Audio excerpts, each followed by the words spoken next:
وسیع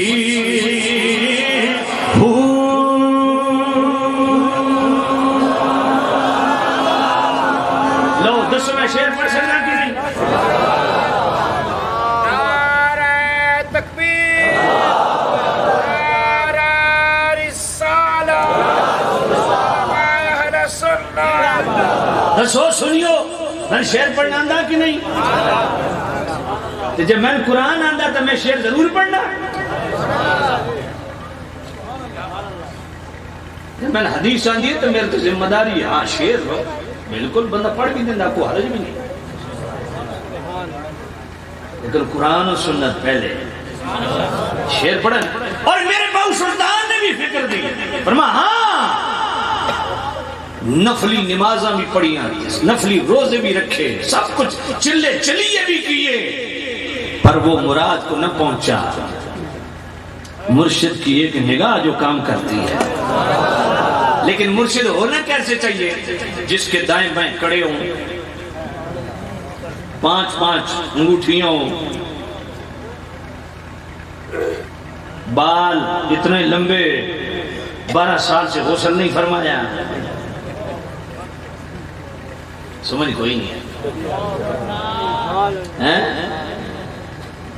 اب کیا ساڑھے حضرت صاحب بڑے پہنچے میں مکے میں، اب کیا انج نظر کرنا تے 70 نسلہ برباد کر دے، میں کہتے شیطان نہ کم ولی تے 70 نسلہ آباد کر دے۔ گل سمجھے کوئی نہیں؟ بہو سلطان یہ بھی دسو بھئی ولی دی نگاہ نال کم بندا ہوئے کہ فرمایا کامل مرشد ایسا ہوئے جڑا دھوبی وانگوں چھٹے ہوئے ہیں، یہ کر کے ہمارے مرید بغیرتا بچوں گند کٹ، سمجھ کوئی نہیں؟ جفیاں تے پپیاں صرف پیر نہیں کرنی ہے، پیر کی ذمہ داری ہے مرید کو سیدھا تیر کی طرح کرے۔ نماز کیوں نہیں پڑھتے؟ داڑھی کیوں نہیں رکھتے؟ پردہ گھر میں کیوں نہیں کرواتے؟ اے پیر دی شان ہے۔ بات پڑھ لے پڑھی کہ نہیں پڑھی؟ دھوبی وانگوں چھٹے ہوئے، این کر کے مارے مرید، ادھر این کر کے مارے، بندے دا پتر بن، سمجھ کوئی نہیں؟ ہاں سبحان مرشد بھی کامل ہو نا، جو خود بھی دین پر عمل کرنے والا، جس کے نام کے ساتھ پیر طریقت رہبر شریعت تو ضروری ہے، وہ رہبر شریعت وہ ہو سکتا ہے گڑبڑ شریعت ہے۔ ہاں آپ صحیح فرما رہے ہیں، حضرت فرما رہے ہیں داڑھی منڈے، یاد رکھو جو بندہ داڑھی منڈواتا ہے اس کی بیعت حرام ہے، چاہے وہ سیدی کیوں نہ۔ شریعت کے اپنے تقاضے، فتح ورزشی 6 جلد 626 پڑھو۔ ایسے بندے کی امامت بھی ناجائز ہے، ایسے بندے کا خطاب سننا بھی ناجائز ہے، ایسے بندے کی ناتخوانی بھی سننا ناجائز ہے، ایسے بندے کی نقابت بھی ناجائز ہے، ایسے پیر کی بیعت بھی ناجائز ہے، اور ایسے بندے کے پیچھے پڑی ہوئی نمازیں اعلیٰ حضرات ہیں واجب الیاد ہے، ان کو لوٹانا واجب ہے۔ سمجھ کوئی نہیں ہے؟ فتح ورزوی شریف پڑھو نا 26 جلد 566۔ اعلیٰ حضرت فرماتے ہیں سجادہ نشین بننے کے لیے بنیادی طور پہ 4 شرائط کا ہونا ضروری ہے۔ پہلی شرط کہ ٹنا ٹن صحیح العقیدہ سننی، حضور کے اہل بیت کی بات ہے تب بھی چہرے پہ مسکراہٹ، حضور کے ہر صحابی کی بات ہے تب بھی چہرے پہ مسکراہٹ، ٹنا ٹن سننی۔ دوسرا فرمایا اتنا علم رکھتا ہو کہ اپنی ضرورت کا مسئلہ کتاب سے نکال سکے، عالم بھی ہو۔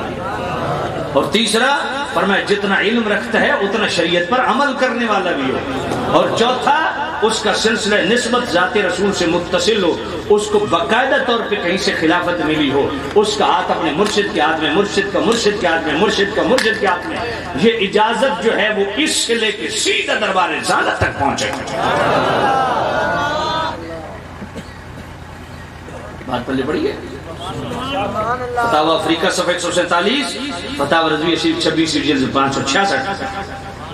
غوث پاک شیخ عبدالقادر جیلانی رضی اللہ تعالیٰ عنہ جن کے نام کی 11ویں سے ہم کھا کھا کے بڑے ہوئے ہیں، ان سے پوچھا کہ حضرت سجادہ نشین بننے کے لائق کون ہے؟ فرمایا کم از کم اس میں 12 صفات ہونی چاہیے، 2 صفات رب کی طرف سے ہوں، ستار بھی ہو غفار بھی ہو۔ دو صفات رسول اللہ کی طرف سے ہوں، رفیق بھی ہو شفیق بھی ہو، دو صفات صدیق اکبر کی طرف سے ہوں، صادق بھی ہو مصدق بھی ہو، خود بھی سچا اور سچائی کے لیے سٹینڈ لینے والا بھی، دو صفات حضرت عمر کی طرف سے ہوں، نیکی کا درس دینے والا ہو برائی سے روکنے والا ہو، دو صفات حضرت عثمان غنی کی طرف سے ہوں، رات جاگنے والا ہو غریبوں کو کھانا کھلانے والا ہو، دو صفات مولا علی کی طرف سے ہوں، عالم بھی ہو بہادر بھی ہو۔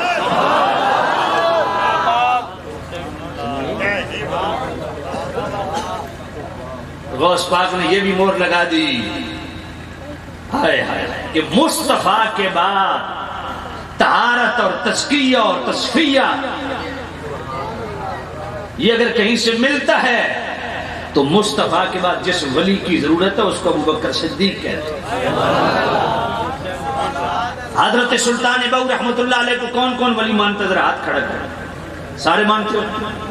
آپ کی کتاب دیدار بخش پڑھو، سلطان بہو پاک رحمت اللہ علیہ فرماتے ہیں جب اللہ کسی کو ولی بنانا چاہتا ہے نا پہلے اس کو صدیق اکبر کی بارگاہ میں پیش کیا جاتا ہے، وہ اس پر صداقت کی صدق کی مہر لگاتے ہیں، پھر اسے فاروق اعظم کی بارگاہ میں وہ اس پر عدل کی مہر لگاتے ہیں، پھر عثمان غنی کی بارگاہ میں وہ اس پر حیا کی مہر لگاتے ہیں، پھر مولا علی کی بارگاہ میں وہ اس پر جناب والا علم کی مہر لگاتے ہیں، پھر مصطفیٰ کی بارگاہ میں پیش کیا جاتا ہے۔ سونیا ہون اس نو مہر لا دے ولی بنن دے کامل۔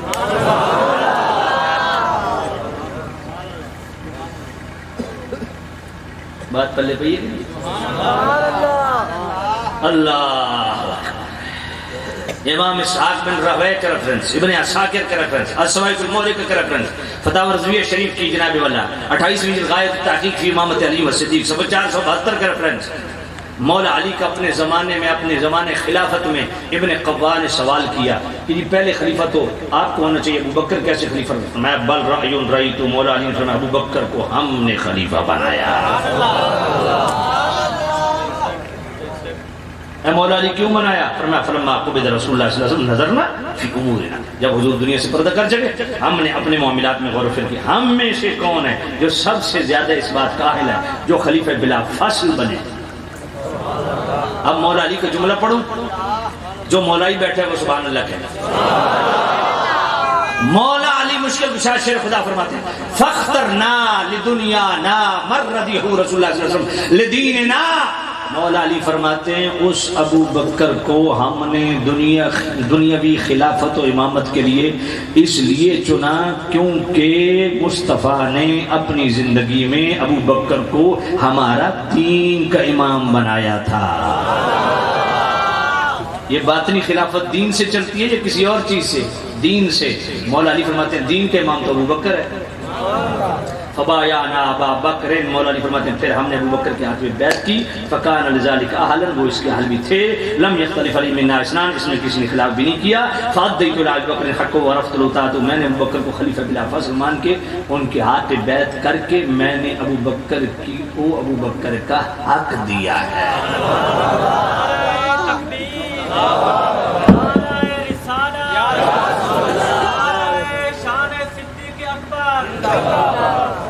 شان فاروق اعظم، شان عثمان غنی، شان مولا علی، شان صحابہ، شان آل بیت، شان اولیاء اللہ۔ ہر صحابی نبی، ہر صحابی نبی حضرت فرما رہے ہیں ہر صحابی نبی جنتی جنتی۔ بھئی سورہ توبہ کی آیت نمبر 100 پڑھو، اللہ فرماتا ہے والسابقون الاولون من المہاجرین والانصار والذین اتبعوهم بإحسان رضی اللہ عنہم ورضوا عنہ وأعد لهم جنات تجری تحتها الانہار۔ فرمایا جو ابو بکر عمر عثمان و علی کو بیچ میں رکھ کے ایمان لائے نا، صرف اللہ ان سے راضی نہیں ان سے بھی راضی ہے، اور جو ابو بکر عمر عثمان و علی کو بیچ میں رکھ کے ایمان لاتا ہے نا، صرف اس کے لیے ایک جنت نہیں جنات، اس کے لیے کئی جنتیں ہیں۔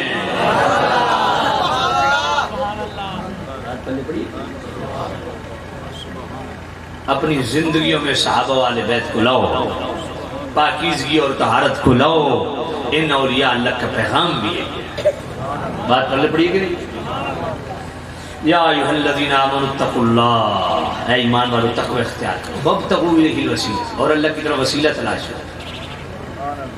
وسیلہ سے مراد کیا ہے؟ ٹائم کیا ہے؟ 12:30 ہو گئے. بس اگلے لفظ وابتغوا الیہ الوسیلہ، اس پہ میرا کم از کم 3 گھنٹے کا خطاب ہے. پھر آپ کبھی بلائیں گے تو اس پہ انشاءاللہ میں عرض کروں گا. وآخر دعوانا ان الحمد للہ رب العالمین.